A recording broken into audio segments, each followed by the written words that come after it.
Hello student, इस video के अंदर हम एक और इम्पोर्टेंट पॉइंट डिस्कस करेंगे, ओजोन।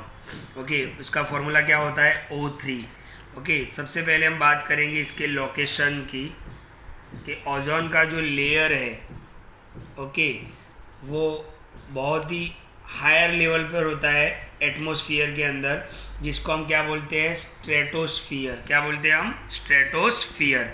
तो ओजोन लेयर जो है is located at the higher level of atmosphere.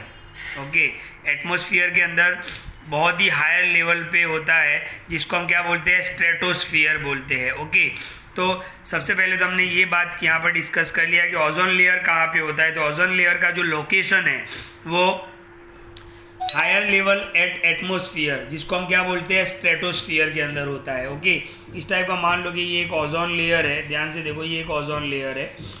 Okay, और यहाँ पर मान लो कि ये सन है। आपको पता होना चाहिए कि सन से कौन से रेडिएशन आते हैं, अल्ट्रा वायलेट रेडिएशन आते हैं।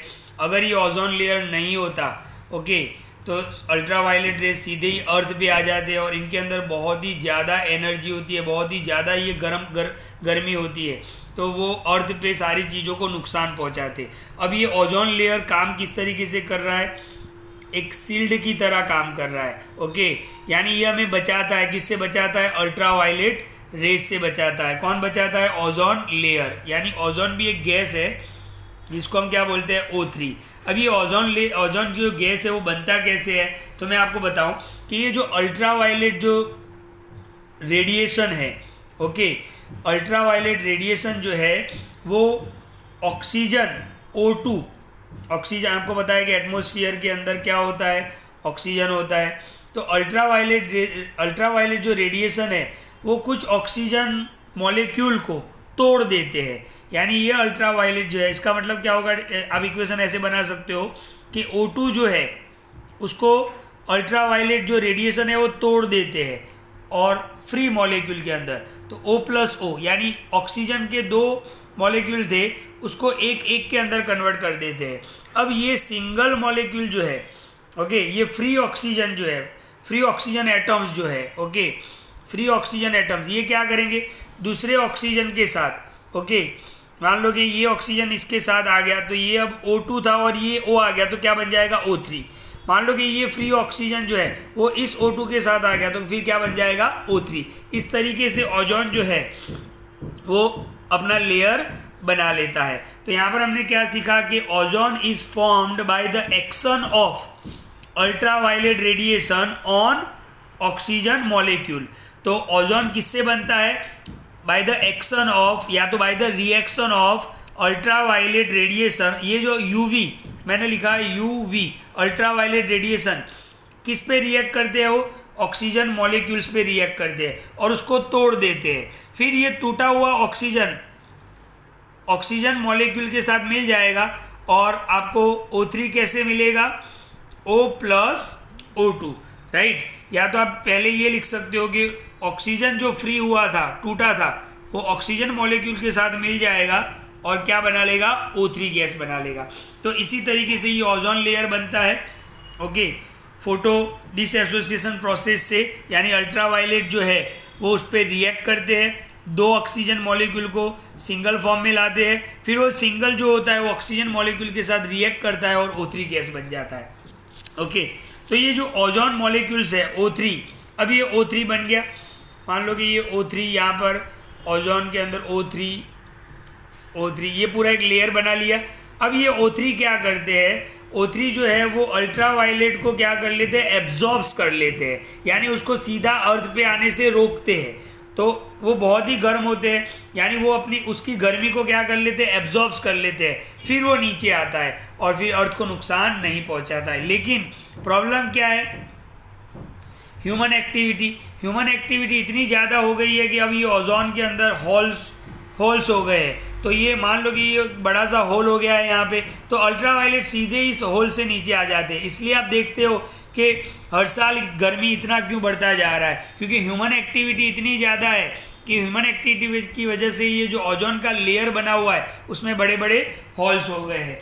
अच्छा, इस हॉल्स के अंदर अगर बात करें तो साउथ पोलर रीजन के अंदर, अर्थ का जो साउथ पोलर रीजन है उसके अंदर सबसे मैक्सिमम डिप्लेशन देखा गया है। कितना? 40 to 50% दिखा गया है, क्योंकि वहाँ पर ह्यूमन एक्टिविटी की वजह से अर्थ के कौन से रीजन के अंदर, साउथ पोलर रीजन के अंदर ये दिखा गया है। अच्छा, इसमें सबसे ज़्यादा जो रिस्पॉन्सिबल है वो कौन है?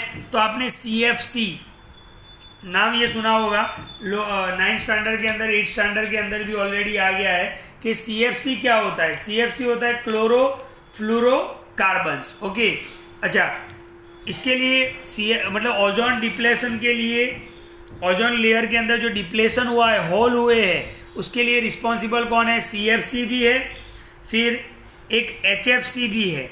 Okay, hydrofluorocarbon. ओके, और तीसरा ऑक्साइड्स ऑफ नाइट्रोजन। तो ये तीन जो है, ओके, CFC यानी क्लोरोफ्लोरोकार्बन्स, CFCS, इसको शॉर्ट में S भी लिखते हैं यहाँ पे, और HFCS hydrofluorocarbons and oxide of nitrogen are responsible for the depletion of ozone layer. Okay, तो अब ये ओजोन लेयर, ये जो डिप्लेशन है जैसे जैसे बढ़ते जाएगा अर्थ पे, है ना, अर्थ क्या होता जाएगा? गर्म होता जाएगा। इसी तरीके से एक और प्रॉब्लम क्रिएट हो रहा है, ग्लोबल वार्मिंग का प्रॉब्लम। ग्लोबल वार्मिंग का प्रॉब्लम भी इसके साथ ही कनेक्टेड है, क्योंकि यहाँ पर जो लेयर बना हुआ है उसके अंदर धीरे धीरे हॉल बढ़ते जा रहे हैं, और अल्ट्रावायलेट जो रेज है वो सीधे ही अर्थ पे आते हैं, और अर्थ क्या हो जाता है? वार्म हो जाता है, गर्म हो जाता है। इसके हिसाब से एक और प्रॉब्लम पूरे दुनिया के अंदर, हर कंट्री के अंदर देखा गया है, और वो है ग्लोबल वार्मिंग। ओके, तो इससे बचने